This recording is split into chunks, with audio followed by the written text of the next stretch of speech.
So if you are just now joining us and you are looking for iPEC's Graduate Success Interview Call, you are in the right place. So once again, thank you so much for joining us today. We know you have a busy life and a busy schedule, and we know that you don't have to spend this time with us. So thank you for taking time out of your day. Today, we do have a very special guest. And so what I'm going to do is I'm going to introduce myself, and I'm going to introduce our guest, and then we're just going to get the ball rolling. So I am Heather Doyle. I'm the admissions director for iPEC Coaching. And with me today is Ombretta Mancini. I hope I pronounced her last name correctly. Yeah. And Ombretta is actually from Rome, Italy. And she pursued coach training so that she could get a job. And instead, she got a whole new lease on life. Yeah. And Ombretta graduated iPEC in 2016, and she then moved to Australia for grad school. And then in June of 2017, she moved to the UK and she started her coaching business. Now, those first 6 months were a pretty steep learning curve and full of beautifully awkward moments. Yeah. And she learned awkward, yes. Yes.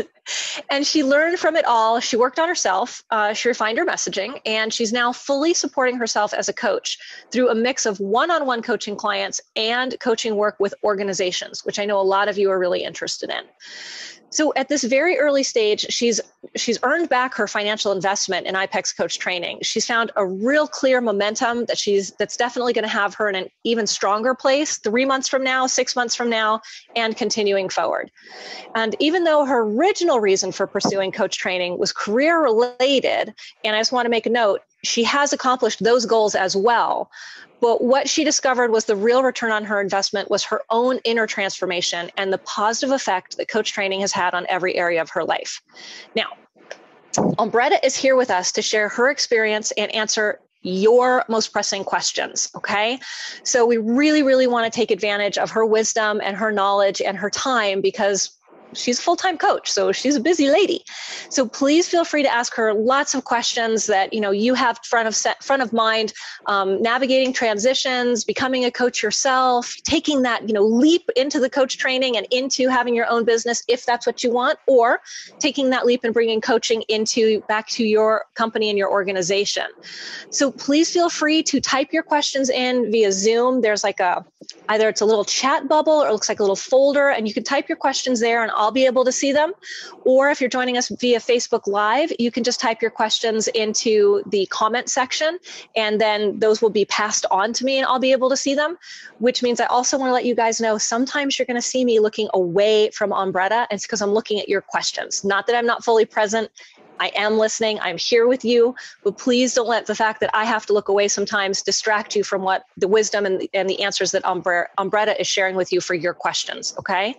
So with no further ado, Ombretta, welcome so much. Thank you so much for joining us. Thank you for having me. Thank you for having me, honestly. Really, we really do appreciate you taking the time out of your day. And I was hoping, maybe we could start while we're waiting for some of these questions to roll in. Would you mind sharing with us what made you decide to become a coach and why you chose iPEC as your coach training program? So it was about almost exactly 3 years ago. So in my past life, I was a project manager in the training and development industry. And I sat in for the PMP, I think twice, and flunked it. And so I went to my boss and I said, okay, I clearly don't want to be a project manager, but I'm not really sure what it is I want to be instead. And I took the aspects of project management that I enjoyed and I stripped away the parts that I didn't enjoy. And the thing that was left resembled possibly something coaching would be. And so I started researching programs. I looked at a couple of different schools. And I got approval from my boss that that was a path I could pursue because our company did offer coaching as one of its services. So it still fell in line with the company's development plans. And I got the thumbs up and I moved forward. And I ended up choosing iPEC. I liked the fact that you kind of walked away with 2 certificates. So you got certified as a coach, but then they also had their proprietary assessment. And I thought that made sense in terms of matching the philosophy within a tool that you could use to then lead the people through the coaching process.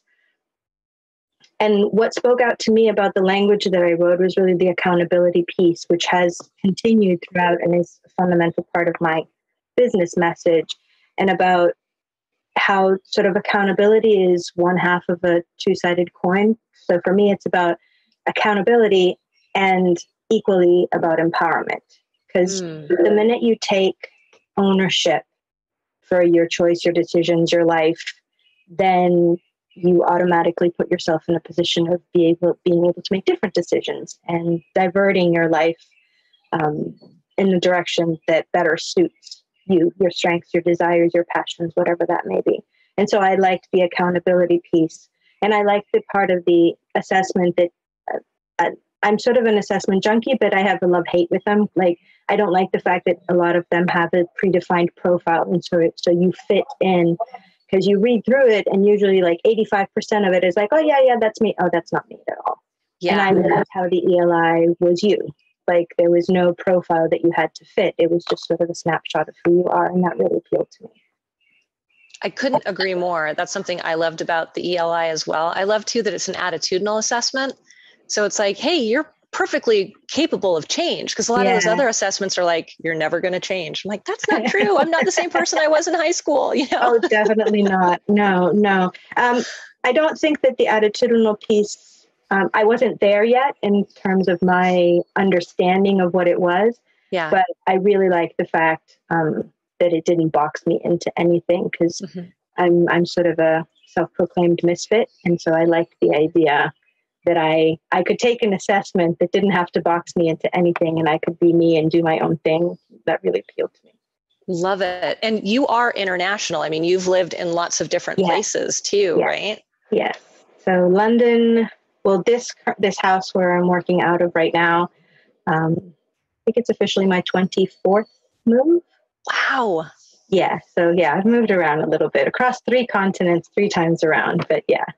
Well, so I hope everybody out there heard that, because clearly you do not have to be tied down geographically when you're a coach. Not at all. Not at all.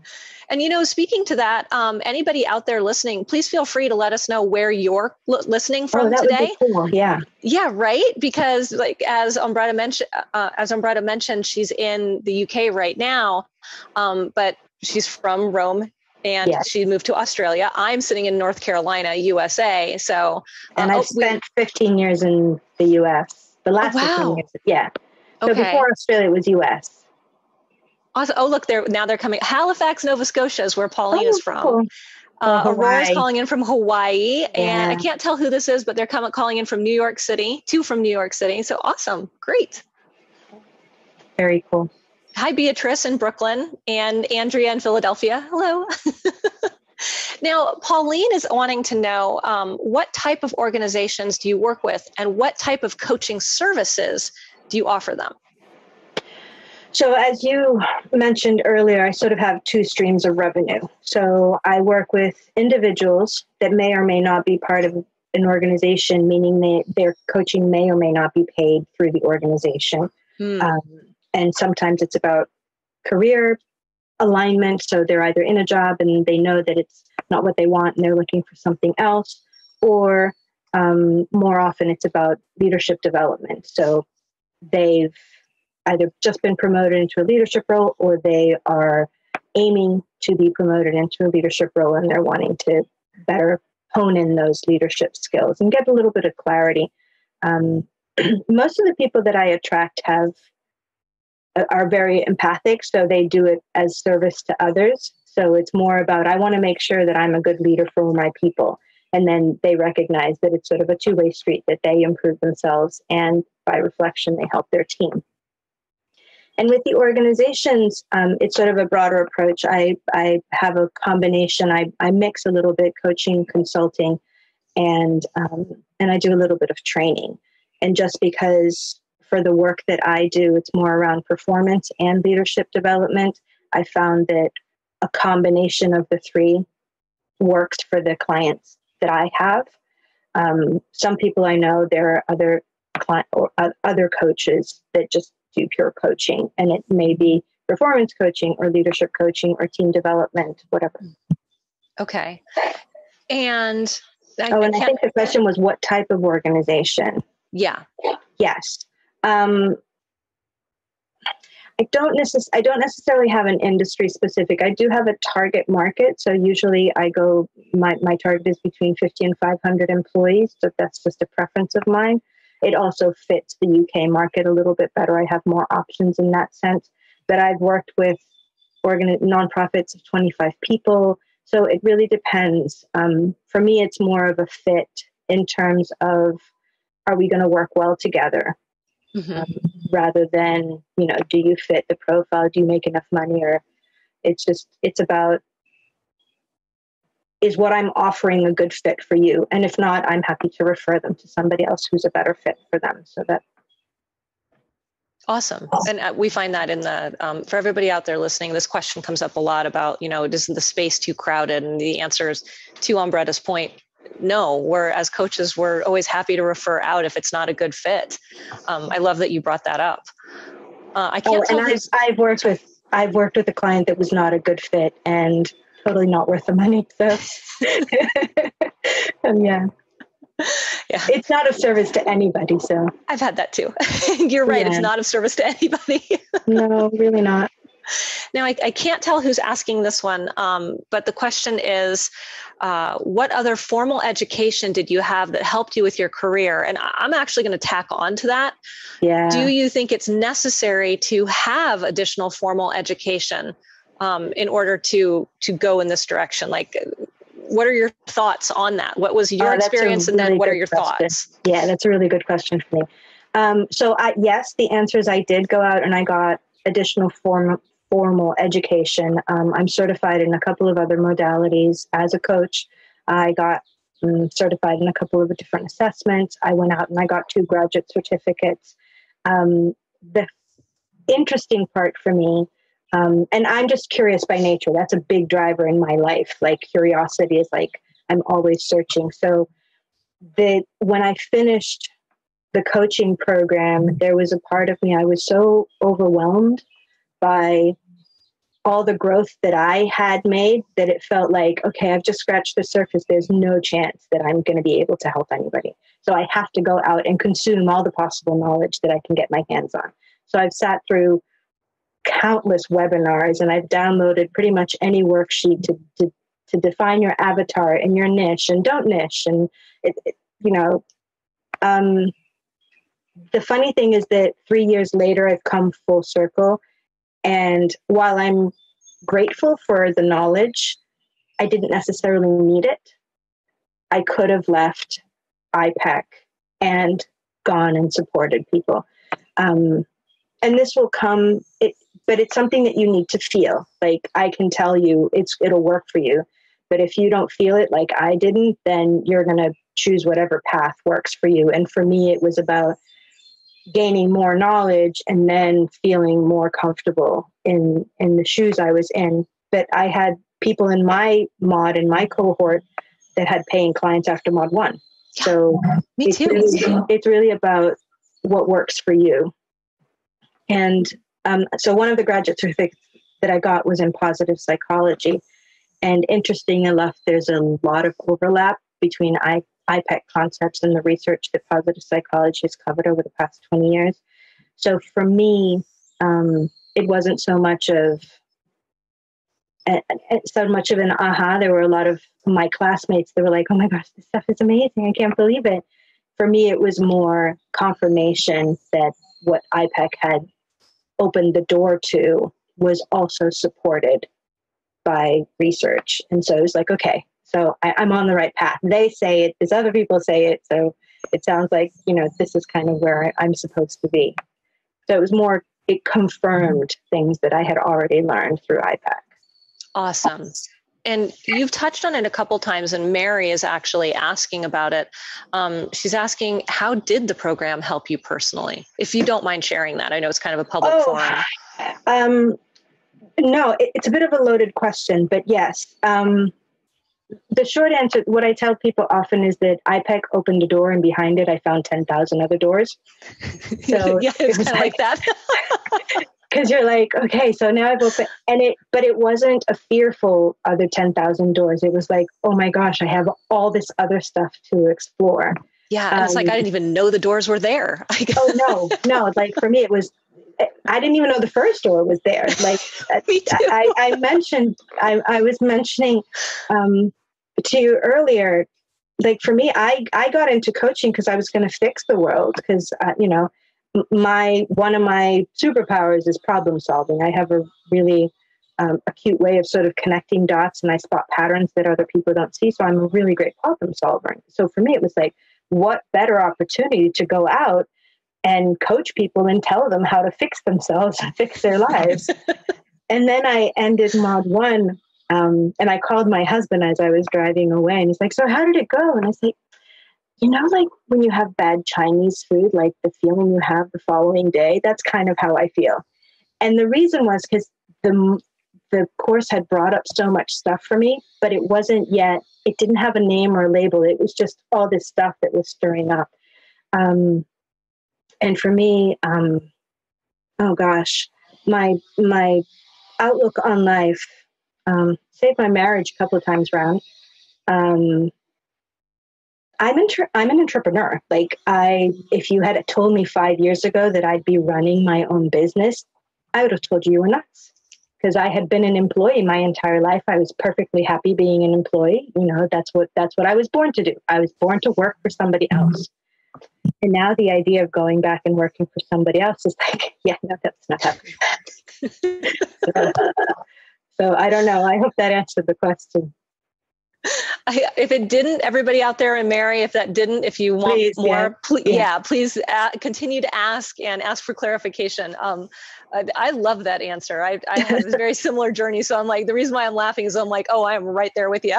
Oh yeah. You go up and down and round and back 2 steps and forward 3 steps. It's like not a straight line. No, not at all. Yeah.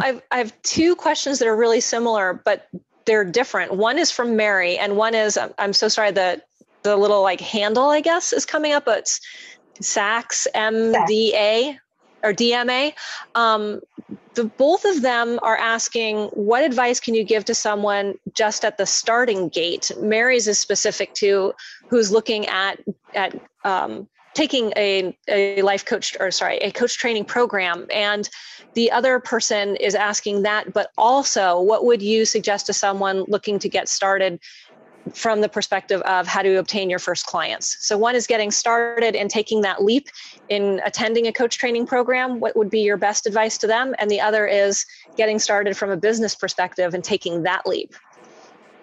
Okay, so my first question would be, well, what does life after coaching look like? So right now, with the knowledge that you have, what is your approximate direction? So are you looking to launch your own coaching business? Are you looking to be an internal coach within your organization?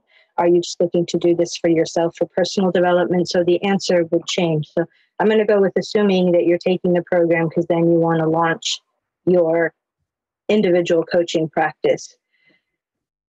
The number one thing, and for some people it'll be clearer sooner than it will for others, and there really isn't a right or wrong answer, is what do you stand for? So when you leave iPEC, and I was telling another coach this just the other day, it's like for me, it was like I finished mod 3 and I fell off a cliff, because you go through the mods, and as you're growing and figuring all your stuff out, you still have the next mod to look forward to. And then mod 3 comes around and, everybody's crying and you're hugging everybody because now we're friends for life and we're family. And now I got nothing. Like now I'm like naked on stage and I have no idea what I'm supposed to be doing. And there is plenty of advice for you out there. Like the minute you change your LinkedIn or Facebook or whatever profile from X to coach, you get bombarded with all the quick fixes of how you're supposed to do it, where you're supposed to do it, how you're supposed to say, what you're supposed to look like, and the website and the lead magnets, and holy cannoli, like you could just drown in all of that. None of that matters. It's helpful once you know what it is you stand for. So the one key differentiator is you. Regardless of the number of certifications that you have, the degrees that you do or don't have, We could have been born in the same town, have the same family makeup, same education, got the same certifications, gone through the program at exactly the same time, and we still would offer a different service, because the way we filter information, the data that comes to us from the world around us and the clients, we process it differently. Our brains are wired differently. So even in the coaching practices, for those that will decide to move forward in the program, you'll notice that everybody will hear different things when you listen to a story. And that's happened in life too, you hear somebody, or you watch a movie and you're like, oh, but that thing happened. You're like, no, that's not true. This other thing happened. Because you're paying attention to different things. You both watched the same movie. So get really clear on what you stand for. Why did you choose to become a coach? What difference do you want to make? Who do you want to make it for? And just be you, honestly, be you. And that seems really simple, and it is probably, at least for me, it was the most difficult thing to do. Letting go of the certainty of that process, that template, that, well, they did it, I should do it the way they do it. No, that just means that it worked for them. It may or may not work for you. Yeah. I hope everybody out there took that to heart, because that's really, really great information. And in that same vein, Mary is asking, did you check out other life coach training programs, and why did you choose iPEC? So I am a serial Googler, and yes, I researched all of them. I knew I didn't want to do executive coaching. So I was living in DC at the time. So I had Georgetown University executive program available to me, and I knew I didn't want to work with executives. I basically, after reading all of them, the two that it narrowed down to was CTI and iPEC. And I touched a little bit earlier on why I chose iPEC, and it was really around two key factors, and I'll be honest. One of it was logistics. iPEC was starting sooner, and the minute I decided I wanted to become a coach, and this is the way I operate in life, it was happening. And so I would have had to wait 5 months for CTI to start, and iPEC started 2 weeks after I pulled the trigger, and that's what I did. I called them, I signed up, and 2 weeks later I was in the classroom, so that worked for me. But also, I liked the fact that it was very personal and personable. That it didn't, like I said earlier, it didn't box you into any specific scenario. There was the accountability piece to me that was really appealing. So it was just, it ended up being something that resonated with me more than CTI did. I agree. I came down to the same too for me as well. And I just felt, well, anyway, we're here to talk to Ombretta. That's okay. I'm sorry if I mispronounced your name. I don't know if it's Andrea or Andrea. What have you done or are you doing to build your client base? So I'm not an online marketing gal, because a lot of some coaches will work sort of the marketing funnel and the Facebook ads, and that just drains the life out of me. It doesn't work for me. So I work much better in person. So speaking engagements, I'll go to networking events, and whenever there's an opportunity, like 15, 20 minutes, I'll speak. Just this Thursday, I exhibited at a very small local expo. There were about 50 of us. Any opportunity I can get to get in front of people, that's pretty much it. Toastmasters, a couple of my clients came through Toastmasters. So really, your client is anywhere and everywhere, and even the person that is in front of you, they might not be your direct client, but their brother may, or their neighbor, or their best friend. I got a client through the ICF peer coaching program. She was my peer coach client, and we had such a great time. And she was like, you have to coach my friend. I can't coach her because I just want to slap her. She's too close to me. She was too involved. But you and her would be great. And it did. She ended up hiring me, and it was great. I remember in the iPEC training, one of the trainers said when that same question came up of, where do you get clients? How do you, all of those things, they said, anywhere there's a human being. Yeah. Yeah. Yeah. Mary is asking, did and how, so that's in parentheses, did and how, did this program meet your expectations? Were there any surprises? Yes, definitely surprises. I didn't really have a set expectation for the program. Like I said, I went into the program with a very different mindset. First of all, I was pivoting. I was getting a new job. So I was going out, getting the skills so that I could change jobs. And I just had a totally different idea of what coaching was. Did it meet my expectation? I would say that it far exceeded it. I got out of it way more than I ever could have.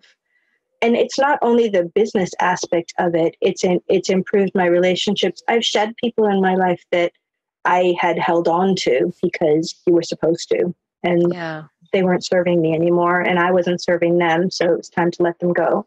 And that opened up the opportunity to meet so many other amazing people. The Facebook communities, Liz St. Jean and I, we lead the corporate part of the iPEC coaches. And in there, we've established, all of us, some really great relationships, people I've never met and likely will never meet because life. But they would drop anything. Like you have a question, you post it in the group and you're like, hey, I've got this proposal. Who's got 2 seconds to look at it before I send it off? And somebody at some hour of the day, because they're in some part of the world, will be online. And it's really helpful. It's like, for me, it's working from home and craving connection so much. The Facebook group has been my saving grace. I couldn't agree more. And one of the things I'm hearing you say, and correct me if I'm wrong, okay, because it's what I'm hearing you say, but it's going through my filter, which we all get taught in iPEC. So I want to make sure I'm clear. But I think what I'm hearing you say is how wonderfully your life changes in different ways when you not only start to become intentional about the things that you intend to become intentional about, but that also suddenly gets you being really intentional in other areas, other unexpected places. So like your friendships do change, because when you start getting intentional here, it starts showing up here. And then all these amazing people start coming into your life that you didn't even know they were out there. That's what I'm hearing you saying. Yeah. Well, and then there's the ripple effect, the unintentional ripple effect. By changing, by growing, by raising your awareness, by embracing who you are, it's almost like you give permission to others to do the same. Yeah. You're like, oh, you're kind of out doing badass stuff. Maybe I should go do badass stuff too. And you're like, yeah, cool, go do that. And all of a sudden, people start doing stuff that you're like, okay.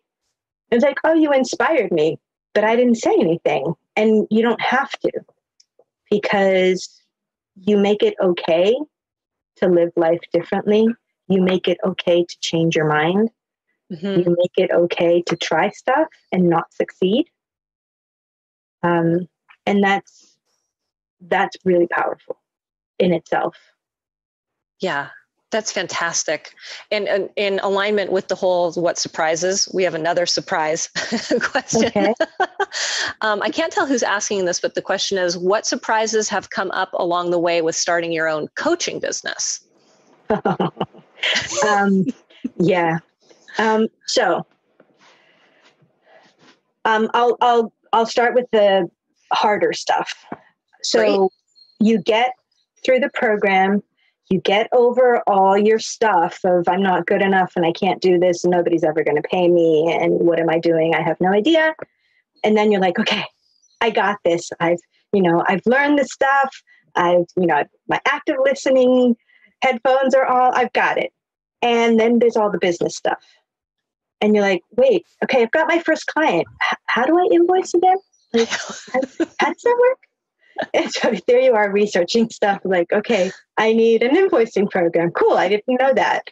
And, just stuff about, because there's the business side of running the business. And I had been an employee my entire life. I had no idea of what running a business, like the running part side of the business was. Yeah, the nuts and bolts parts. I'd love to say that it was all fun. It was educational.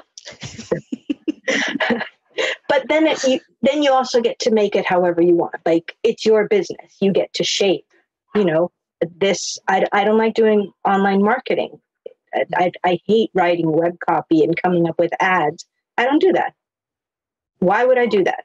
Well, because everybody else is doing it. Yeah, but I'm bad at it. So why would I do that? I'm good at talking to people. I'm going to go do that instead. I love your honesty. It's just very refreshing. That's why I'm laughing, because I feel the same way. I'm like, why would I force myself to do something that I'm not good at just because somebody else is doing it? If you have the money and you're not good at it and you really want to do it anyway, find somebody who's really good at it, who loves doing it, and pay them to do it. That's totally fine. Yeah.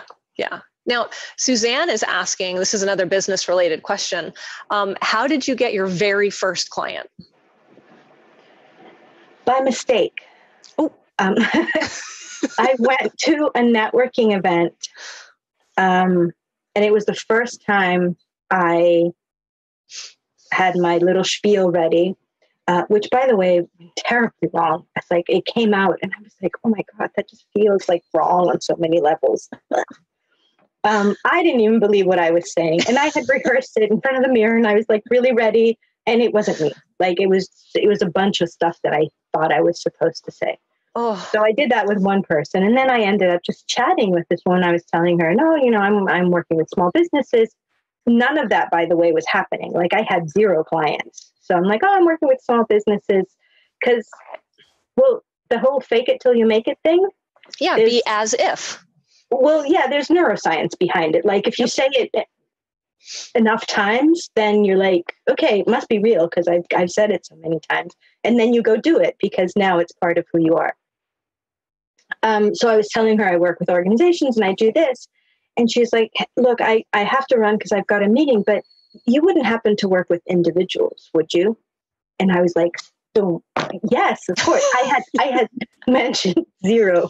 Like I would have totally lost that opportunity, but I guess she just liked me or something that I said. And she asked me, and I was like, well, yes, of course I do. And she's like, oh, well, you didn't mention, I didn't want to offend you. That's what she said. And I was like, seriously? So, and then we met in her office the following week. I brought with me 2 contracts, 3-month and a 6-month contract, because she didn't say that she was going to sign up. We were just going to talk. But I was like, if she does say yes, and I have the contract, then she can sign with it. And she did. Smart. She took both of them. She read them through, and then she decided she went with a 3-month contract. But it was like, okay, lesson learned. Say that you also coach. Yes. Duh. Now, you've mentioned that you're a fixer. Oh, yes. We have a question coming in that says, recovering fixer. Thank you very much. I'm sorry, say again?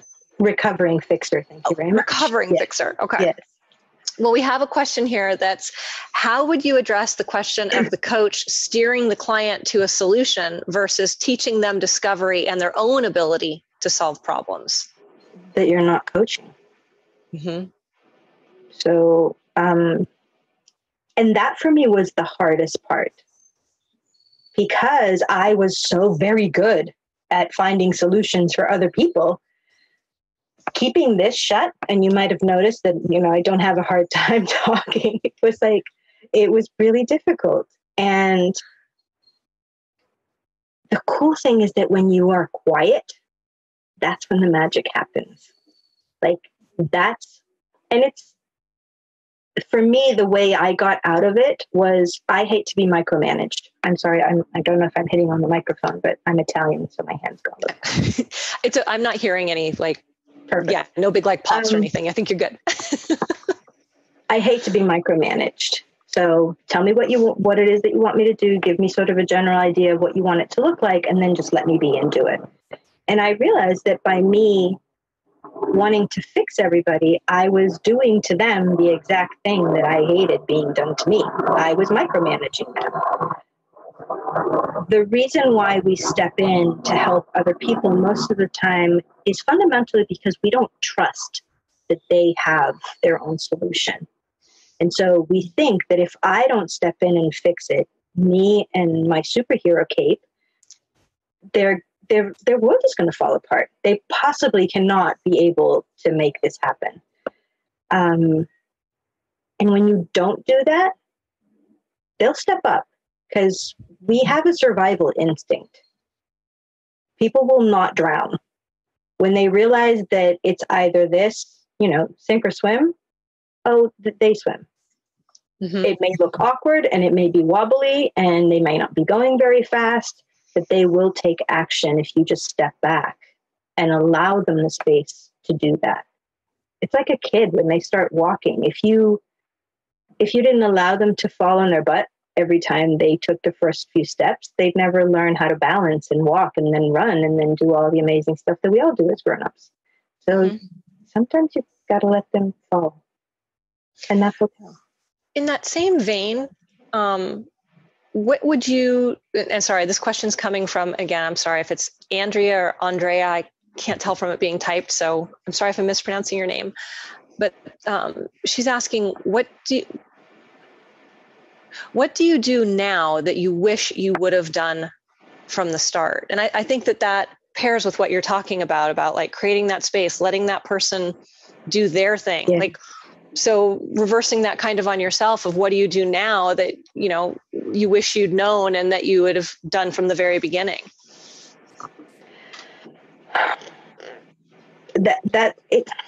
It's kind of a difficult question to answer because it's like hindsight is 20/20. We make the decisions that we make with the awareness that we have at the time. So the decisions that I made along my life, I made because at that point in time, with the knowledge that I had and the data that I had and my age and the circumstances, that was the best decision that I could make. The thing that I do differently now is I don't make it about me ever in anything, because 95% of the time, it ain't about you. Unless it's your stuff, if it's happening to somebody else or somebody else is saying it or doing it, it's not about you.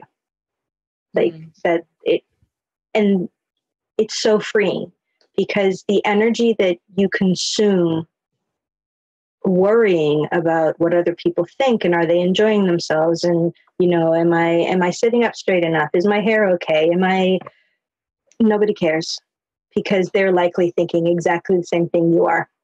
Am I sitting up straight enough? Does my hair look okay? Do I have something in my teeth? Like, that's kind of the thing.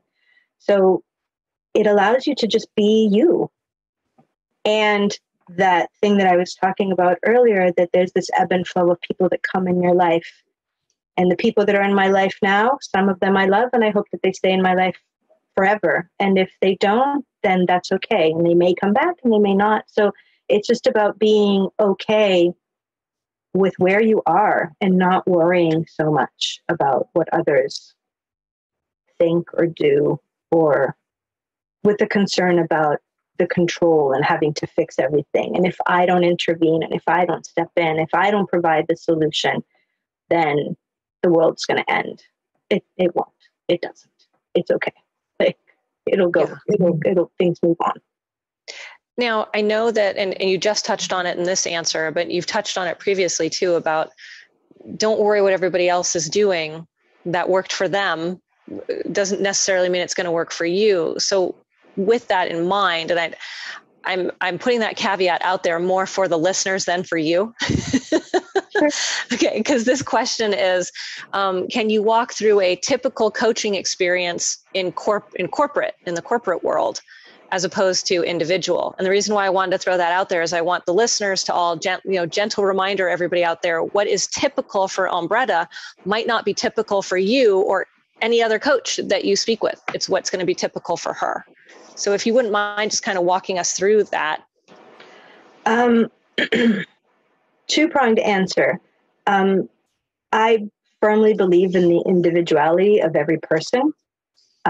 So typical, doesn't exist in my world. Every person is a new person, different person, unique person. The second part is that organizations are made up of people, and people are the same.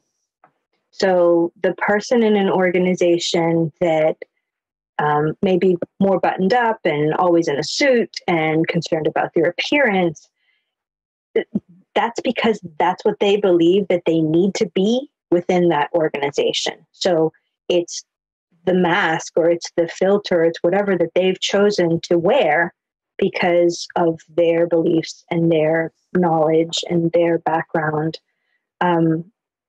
So a coaching relationship so the coaching session itself is no different than any coaching session, whether you're doing life coaching or health and wellness or, parents or teenagers, it'll be the same. You sit down, you create the space for that person, what's on their mind, what's in their way, how do we get around it, over it, break it down, whatever it is that they need to do to move them forward. Ultimately, you are helping them get from A to B.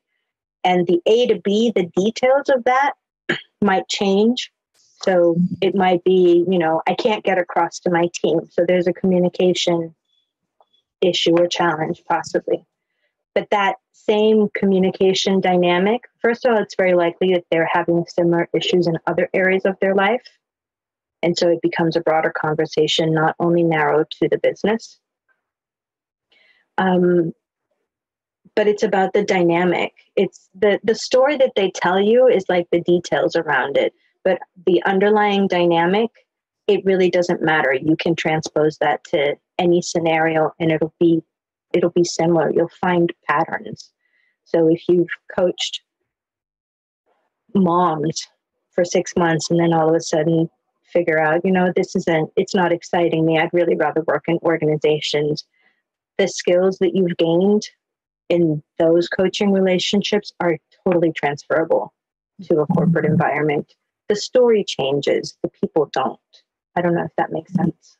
It makes sense to me. Yeah. But then again, I've been through the program. So anybody out there that it doesn't make sense to, please type in a clarifying question and we'll try again. I have 3 absolutely amazing questions. They all just came in all at the same time. I'm hoping we have the opportunity to get to all 3 of them because they're just beautiful, wonderful, fabulous questions. Okay. The first one, I don't have names to go with them, but I think they're coming in from Facebook. The first one is, I really want to do the program, but how can I get my spouse's support? Yeah. How important is your spouse's support?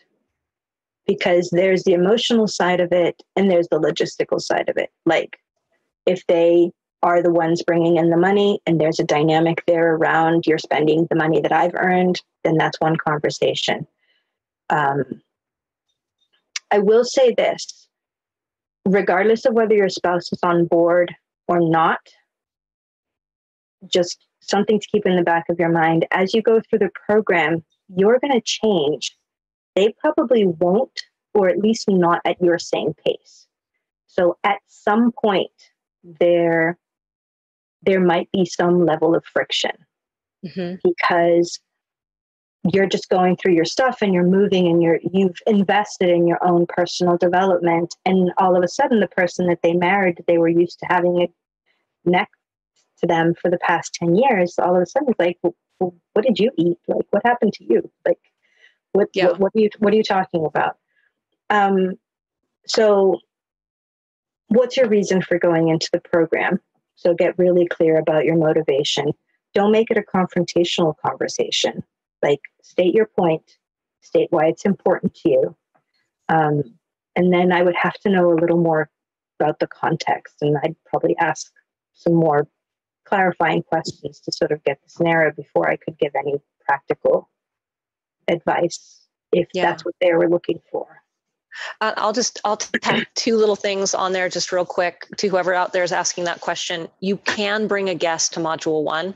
So maybe invite your spouse to attend module 1 because it will help them understand the direction that you're going in. It's just like, oh, now you can kind of speak a common language and have a little bit of common understanding. And then the only other second little thing I want to tack on to that is I had a similar situation, not a spouse, boyfriend of 10 years. And I went through the program and he put a ring on it. So just saying, it can go the complete opposite direction too. Yeah. Yeah. Because you do, to your point, Ombretta, you do start to show up differently in your world, in your life. And sometimes that creates a friction, but other times it draws you much closer together. So you get a lot of clarity through the program. Yeah. And sometimes that clarity draws you closer to your significant other. And sometimes the clarity is, it's time for us to go our separate ways. And that's also okay. But that was a side answer, not specifically answering the question, but get clarity now. And even if you have pseudo clarity now, that doesn't mean that further along the program, other stuff might not come up. Another thing is before you can actually enroll in iPEC's program, we're a school. So we have an enrollment process. You actually need to speak with an admissions coach and have an admissions interview. You have to fill out an application, all of that. The admissions coach is there for you. And so if you would like to have a conversation with an admissions coach and have your spouse on that call as well, you can do that too. That way they can get their questions answered. So for whoever out there is asking that question, there's lots of different ways that, But Ombretta's right. Really get clear on your own intention. I think she asked some great questions for you to ask yourself. Here's another one. And I was going to add. Oh, sorry. Go ahead. No, go ahead. Well, no, I was going to. So if you get pushback, don't necessarily see that as a negative thing. Right. Because they may just be looking for clarity. Yep.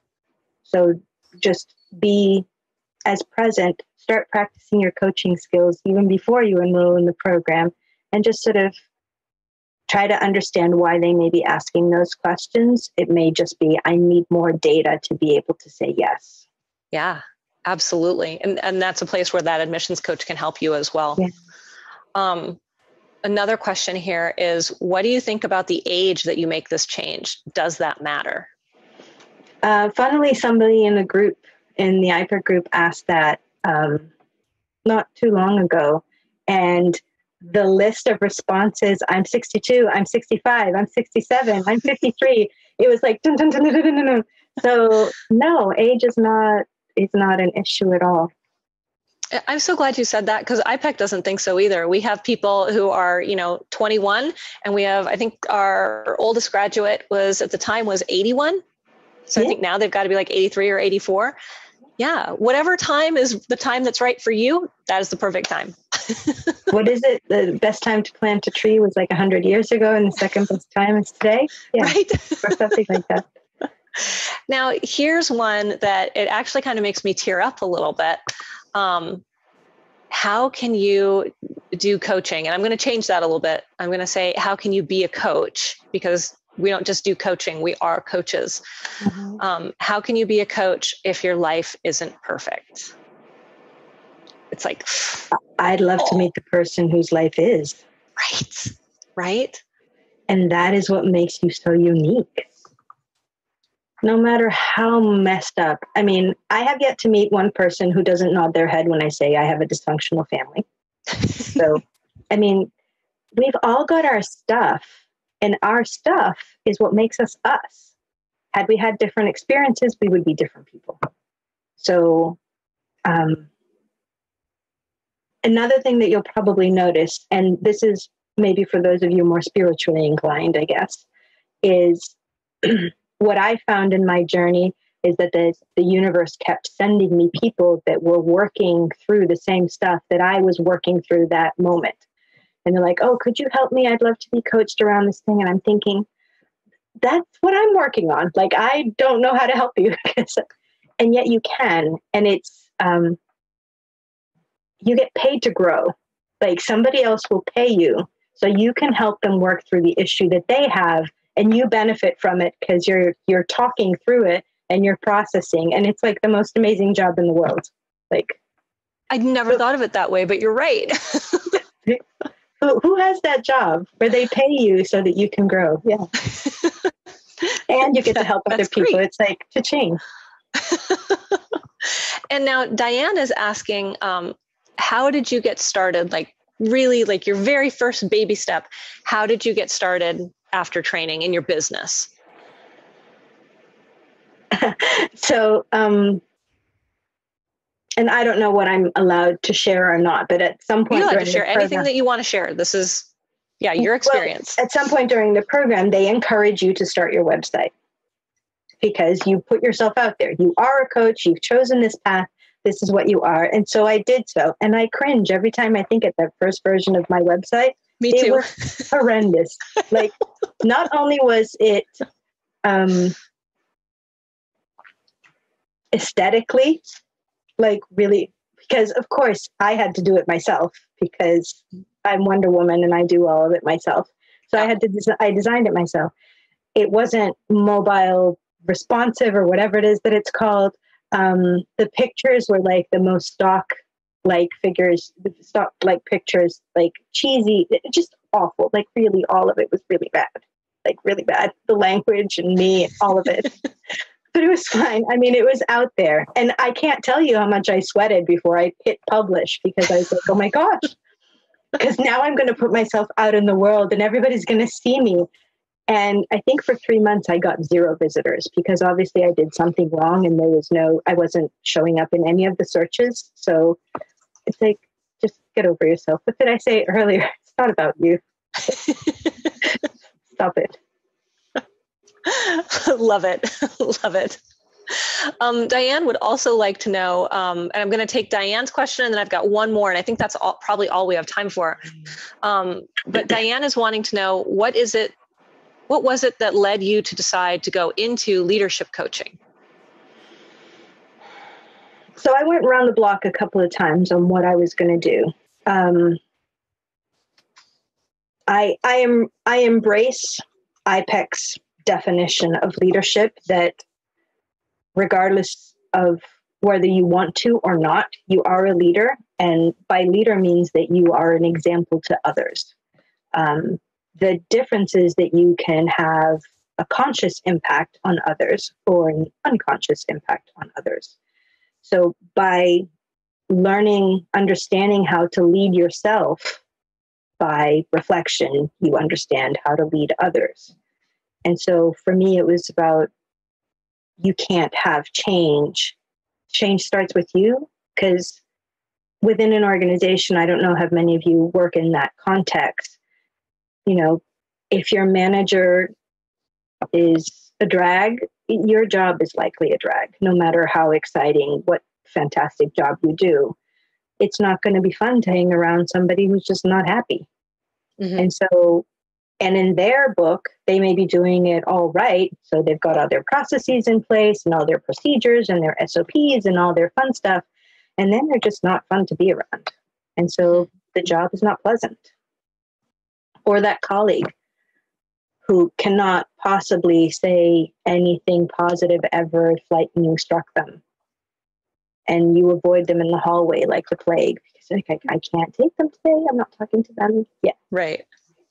Now, Patricia is making a follow-up comment on a question you answered before, and I just want to put perspective and clarity out there. Patricia is saying, I know people aren't perfect. This is going back to the question about if your life is a mess.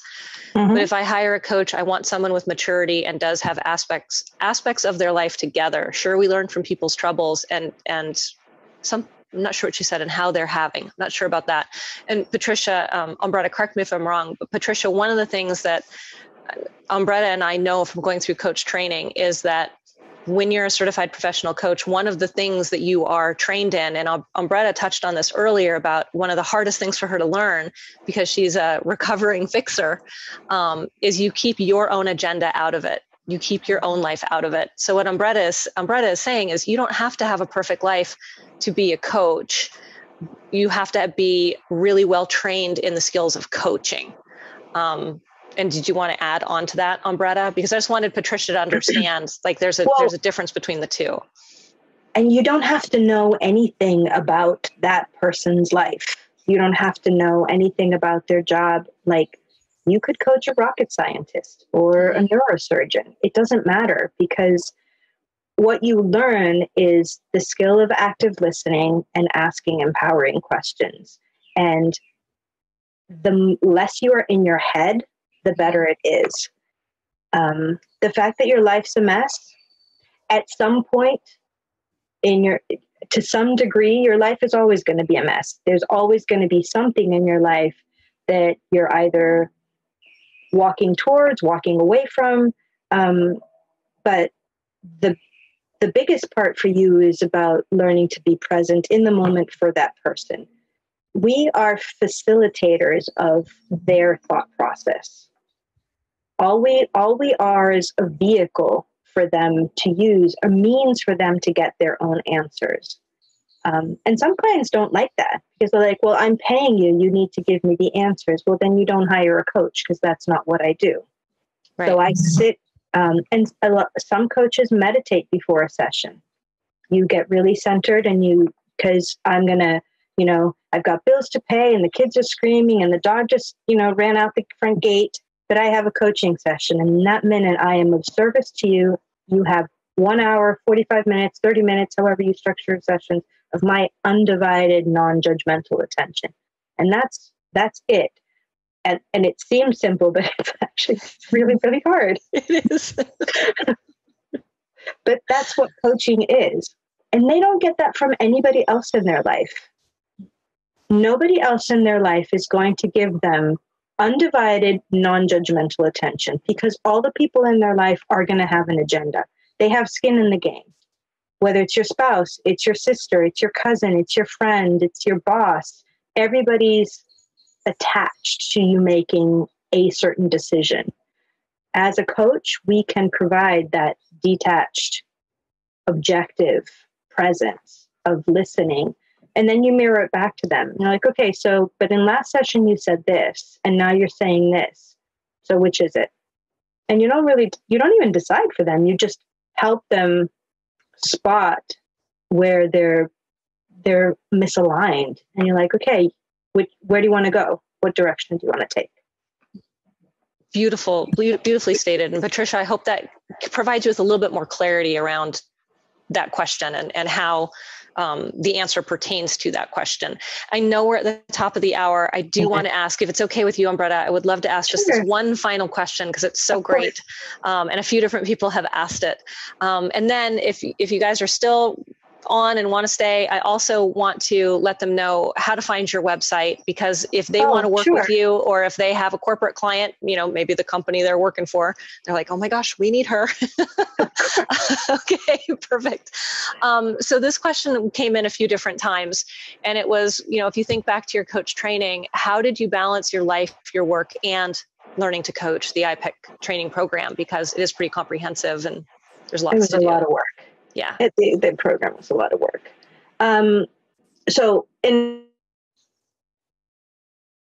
So all the calls that you have to sit in on and the homework that you have to do.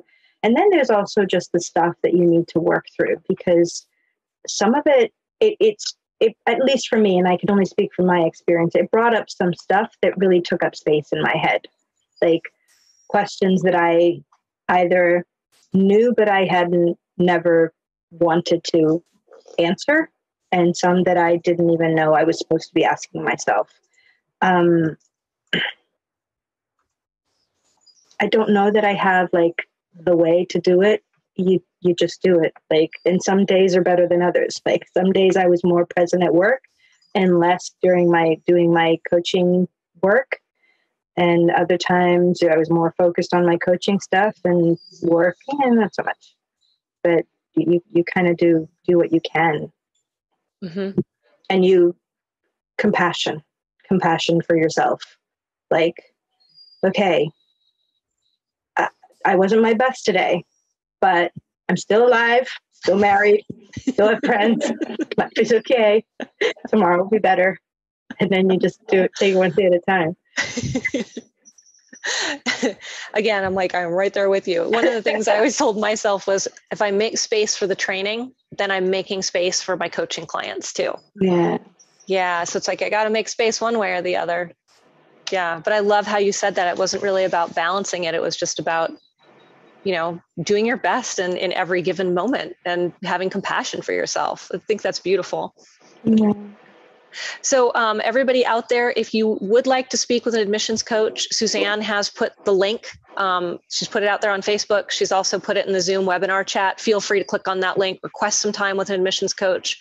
And I highly encourage you to do so. They're not salespeople. It's just like talking to me and Ombretta right now. You get to ask all these questions. They're trained coaches. Yeah. Yes, they have answers that maybe we don't have. Yeah. Exactly. And it's one-on-one. So you get to talk about just you and not have to deal with everybody else's questions. But Ombretta, if somebody would like to work with you, or if they do have a company that they feel you'd be a great fit for, how would they go about finding you and working with you? So I have a website. My business is called Own Your Step. Love it. And the website is www.ownyourstep.com. And I'm on Facebook, and I'm on LinkedIn, and I'm in the Facebook community for those who join, and I'm always available to answer any question, literally. And you're physically in the United Kingdom, but you're available all over the world, globally? Yes. So my coaching is done over the phone. So my clients are all over the place. I have clients in Australia, Portugal, US, UK. Literally, that doesn't matter. The work that I do with the businesses obviously is more on a local space, in a local space. So. Right. Yeah. And everybody out there, I just saw Suzanne put Ombretta's website into all the chat spaces as well. Yeah. I was hoping that she would do that. So you've got both of your links. I'm really sorry if we didn't get to your question today. We did try to get to as many as we possibly could. If you still have remaining questions, feel free to speak directly with an admissions coach so that we can get that question answered for you. But we are just running a little bit over time, so I'm going to go ahead and wrap it up. Yep. But Ombretta, thank you so much for taking time to be with us. Thank you. This was lots of fun. Really, really appreciated it. And everybody out there, thank you for joining us. And as always, I wish you a life and profession of your choosing. So have a wonderful week, and hopefully we'll see you in class really soon. Thank you. Bye, everybody. Bye.